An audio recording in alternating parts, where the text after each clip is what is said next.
Hi guys, welcome back to my channel. It's Lee Natural here. No. Hi guys, welcome back to my channel. It's Lee Natural here, back with another video. Today I'm coming talking about breastfeeding. That's what I'm doing right now. And I just wanted to give off some tips of what I do. I just finished doing another video, so my mind is kind of thrown off trying to remember everything I was gonna say in this video because I already planned to make this video. But anyway, I wanted to come and talk about breastfeeding. I'm exclusively breastfeeding my baby. She is now 2 months old. She's gonna be 3 months on the 22nd of this month in August, and we've been doing really good. She is doing amazing right now. She's at almost 12 pounds, so she's pretty big, and she eats all the time. I can pump up to 5 ounces per breast, so that's a total of 10 ounces. I barely use my pump. I mainly use my pump if I go to work and her dad needs to have food for her. That's the main time. That's the... Do I got a booger? Oh, no. It's just the gliss from... Anyway. I barely pump. I pump only when I go to work and he's going to be keeping her at the house. I'll pump some bottles for him. I'm going to start also doing the pumping in the little baggies to put them in the freezer so they can freeze. Her latch is still good.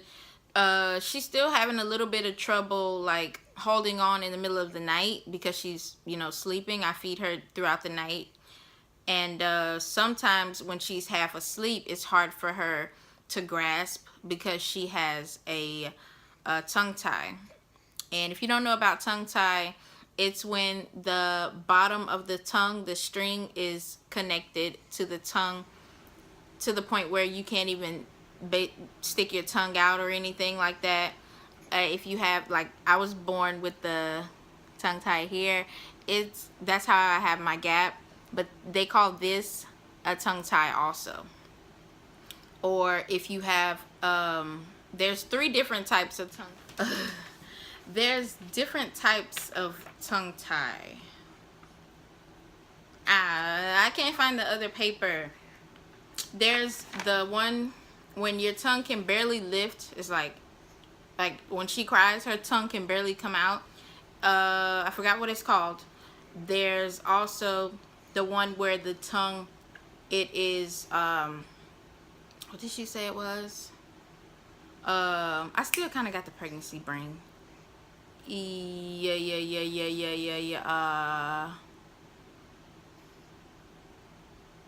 Okay, it'll be to the point where you can't lick ice cream, lollipop, and things like that.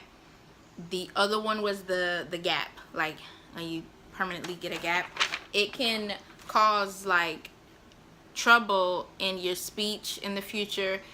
It could cause a lisp. So they said that it would be best to take care of it as soon as possible. So we're working on it now. She also has an appointment coming up about that. So she's gonna be getting her surgery done soon for it. All it is a little laser that they use, and it just snips on there. It's not a knife or anything to cut it. It's just a laser, and it just slats right through it. And after that, they tell us to do tongue exercises with the baby. Not really sure what the hell she's gonna be able to do because she's a baby. I don't really know how to make her do tongue exercises at this age. She doesn't know how to mimic. So they told us mess with her cheeks, and that's gonna make her want to stick her tongue out and things like that. So yeah, she sometimes has trouble holding on to the nipple because of the tongue tie. So we're gonna get that fixed. And I don't want her to have speech problems in the future. She sometimes can't even suck on her pacifier, and pacifier. I barely give her the passy anyway though, because she doesn't really like it. So when she doesn't want it, I just give her my breast, and that makes more milk for her anyway. So she'll suck a little bit, then she'll go to sleep.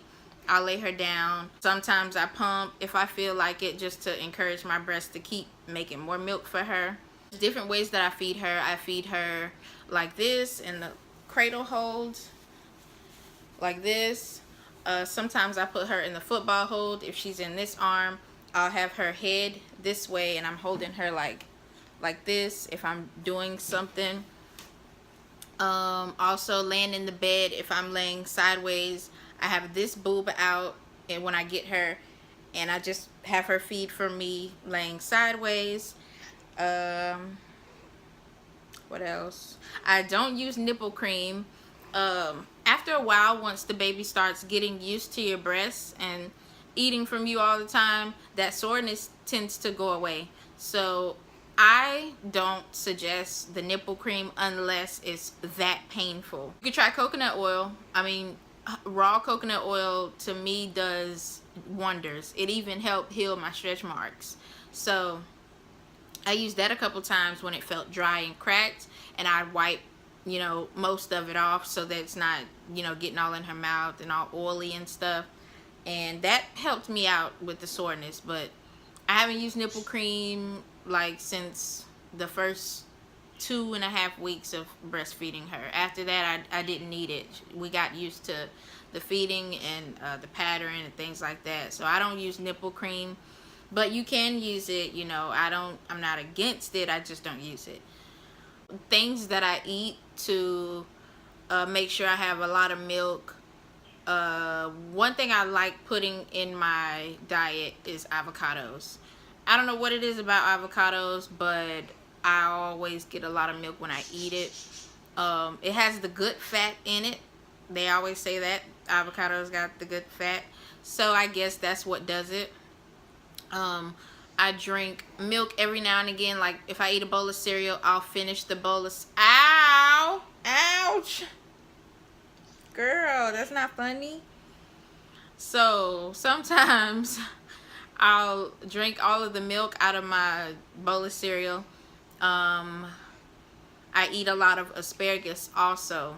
A lot of full course meals when I do eat. But to keep encouraging your body to keep producing milk, you have to eat full course meals. And I know sometimes after you give birth, you don't really have an appetite. Like me, I didn't have an appetite the first couple of weeks. Like, it was really hard for me to eat. I had to like force myself to eat sometimes because I just didn't feel like eating. But I was so engorged, like I still had enough milk for her. But then when my body got used to everything, at one point in time for a week, I wasn't really eating good. And I noticed my milk was not coming in fast. And it was a couple days where she was pretty fussy. And I noticed it was because my milk I felt like low, like flat. My boobs felt flat. So I was like, I have to eat. I have to eat a bunch of food to make some milk because I can't have her cranky like this. So that day I ate some grilled chicken breasts with onions and spinach, and we had white rice, carrots, and black beans. Also had some asparagus, an avocado for the chicken breasts, and ice cold water.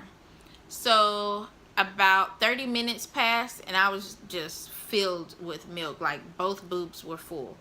So I pumped one and then I fed her the other one. And then that night, in the middle of the night, I was so full, like I had to get up and pump. So the more you eat, the more your body is gonna make for you. I do recommend those top 3 though: avocados, asparagus, and chicken breasts. Chicken, it's good for you anyway. Get some protein. Also tilapia. Like, I don't eat it all the time, but every time I've eaten tilapia, I bake it and it's giving me a lot of milk. Spaghetti, I don't know what it is about spaghetti, but every time I eat it, I make it with asparagus, and I have like full boobs, like double deep. So a lot of milk. One thing I did want to throw out there, not saying I'm a professional and I'm, you know, a doctor or breastfeeding lactationist or whatever that word is, but I'm not on birth control and I have not had my period since I had the baby. But that is because most women who exclusively breastfeed after they have their baby, they're more prone to not having their period than a woman who is going to bottle feed their baby might see their period in about 6 to 8 weeks after having their baby. You know, their period's gonna jump back to normal. It might be off a little bit, but it's gonna come back sooner than a breastfeeding woman's period is. So I'm exclusively breastfeeding her. I get the cramps every now and again, but I have not had a period, and that's normal for a woman who is breastfeeding. So if you're breastfeeding and you feel, and you're not on birth control and you're like, what's going on? Why is my period not here? It's because of the breastfeeding. And exclusively breastfeeding your baby, it acts as a natural birth control to your body. Not saying it's a birth control. Not saying it's a birth control, okay? Because if your period comes or you spot, ow, Vea, baby, that hurts when you do that. Hey, girl. If you, where was I? Okay, it's not birth control.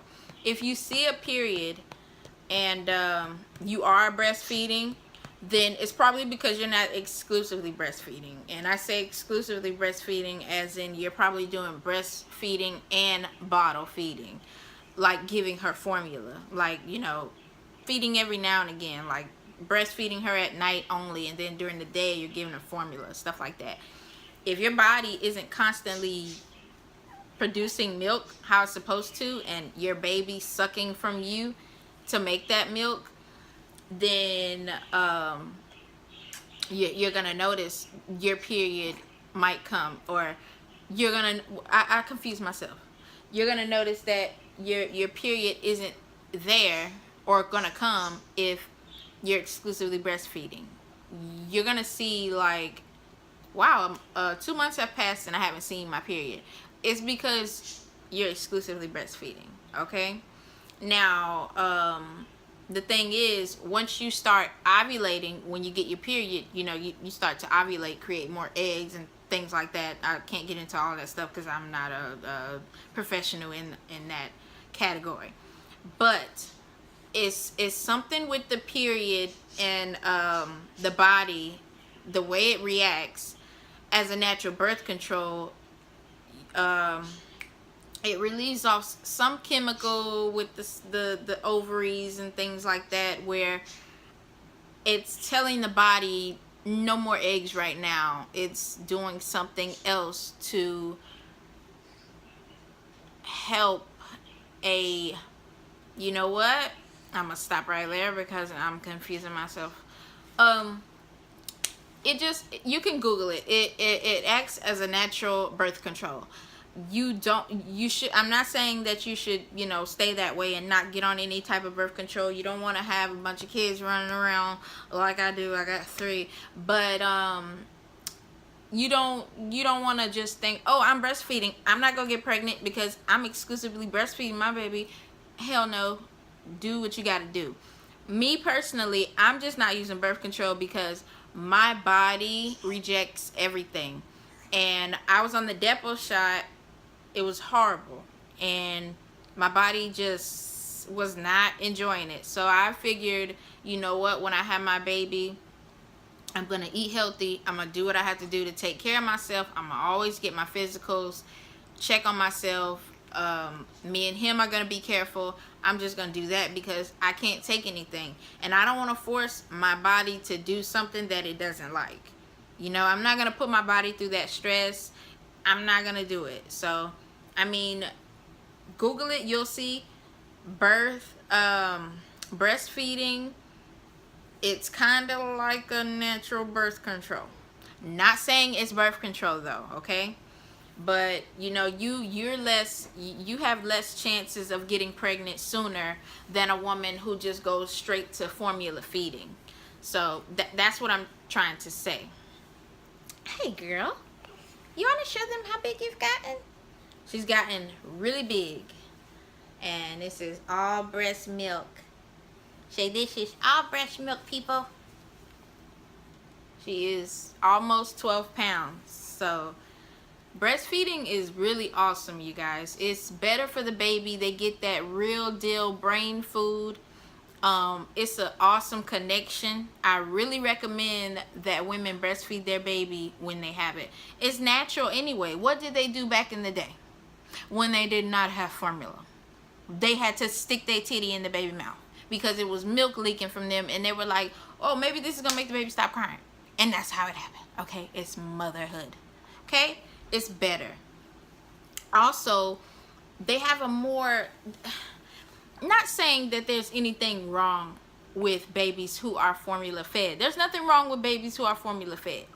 It's just better to breastfeed them, or at least breastfeed them a little bit. You know, give them your breast milk, and the connection is amazing. You gain this connection with them that no one else can have with them, and it's just the best thing ever. And also, one thing I did notice when I was breastfeeding is the poop from them is totally different from the poop from a baby who gets formula.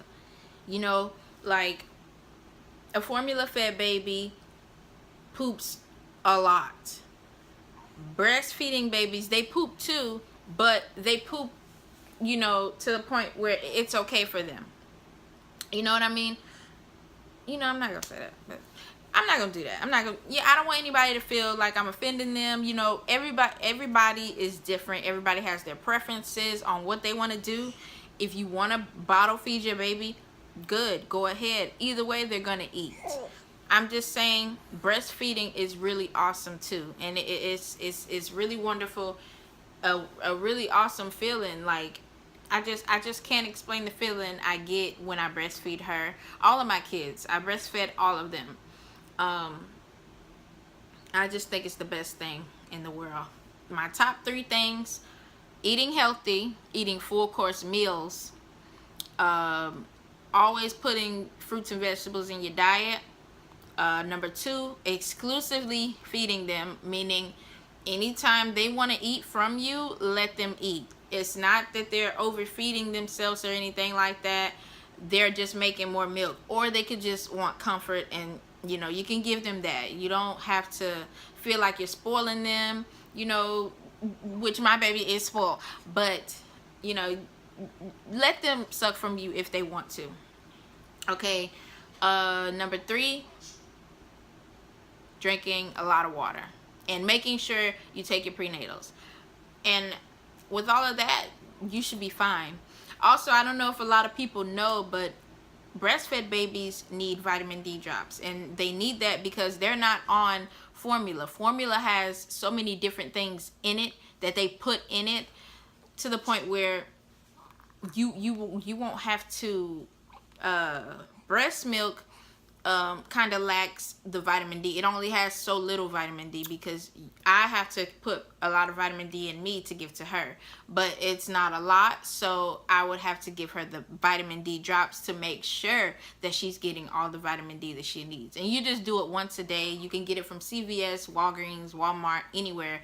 Vitamin D drops for infants, and that's what you would give them if they're breastfed, because they need their vitamin D. You're not taking them out all the time in the sun, so they don't really get all the vitamin D that they need. So, do you want to say something? Huh? Do you want to say something? She has eczema, and it bothers me because sometimes I feel like she's a little itchy in the face, but I'm not sure.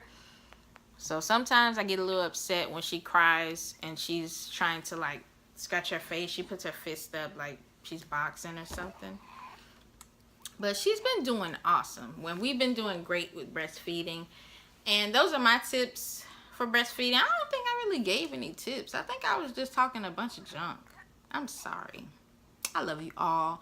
And I hope to see you in the next video. Say bye. Say we hope to see you again. Say bye.